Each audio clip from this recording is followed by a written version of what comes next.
ദിനവൃത്താന്തങ്ങൾ. നിയമാവർത്തന പുസ്തകത്തിൽ മോശ ഇസ്രായേൽ ജനത്തിന് അതുവരെയുള്ള ചരിത്രം വ്യാഖ്യാനിച്ചു കൊടുത്തതുപോലെ വിപ്രവാസ ജനതയ്ക്ക് ദിനവൃത്താന്തകൻ അതുവരെയുള്ള ചരിത്രം വീണ്ടും ഒന്ന് വ്യാഖ്യാനിക്കുകയാണ്.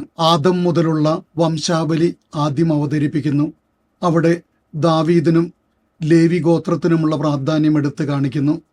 പിന്നീട് ദാവീദ് രാജാവ് വാഗ്ദത്ത പേടകം കൊണ്ടുവരുന്നതും ദേവാലയം നിർമ്മിക്കാൻ ഒരുക്കുന്നതും പൗരോഹിത്യത്തെ ഒരുക്കുന്നതുമൊക്കെയായിട്ടുള്ള രംഗങ്ങൾ അവതരിപ്പിച്ചുകൊണ്ട് സോളമന്റെ ദേവാലയ നിർമ്മാണത്തിലേക്ക് പോകുന്നു. അവിടെ ദൈവജനത്തോടൊപ്പം വസിക്കുന്ന ദേവാലയത്തിന്റെ പ്രഘോഷണമാണ്. തുടർന്നങ്ങോട്ടുള്ള രാജാക്കന്മാരുടെ ചരിത്രം പറയുമ്പോൾ ജൂദ രാജ്യത്തിന്റെ മാത്രം ചരിത്രത്തിലൂടെയാണ് പ്രത്യേകമായി കടന്നു പോവുക. ആസ, യഹോഷഫാത്ത്, ഹെസക്കിയ, ജോസിയ തുടങ്ങിയ നീതിമാന്മാരായ രാജാക്കന്മാരെ പ്രകീർത്തിച്ചുകൊണ്ട് ആ ചരിത്രം തുടരുന്നു. അനുസരിച്ചാൽ അനുഗ്രഹം, അനുസരിച്ചില്ലെങ്കിൽ ശാപം. ഈ കഥ തന്നെ തുടരുന്നു.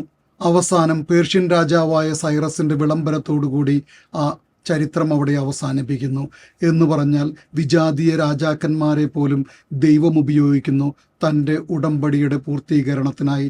ലോകത്തിൻ്റെ മുഴുവൻ ചരിത്രത്തെ നിയന്ത്രിക്കുന്ന ദൈവമായ കർത്താവിനെ അവിടെ അവതരിപ്പിക്കുന്നു. വിപ്രവാസ ജനതയ്ക്ക് കൂടുതൽ ഊർജവും പുതിയ പ്രതീക്ഷയും നൽകുന്ന ദിനവൃത്താന്തകനെ പോലെ ഈ നോമ്പുകാലം നമുക്കും പുതിയ പ്രതീക്ഷയുടെ ഉണർവിൻ്റെ പുതുജനനമായി തീരട്ടെ.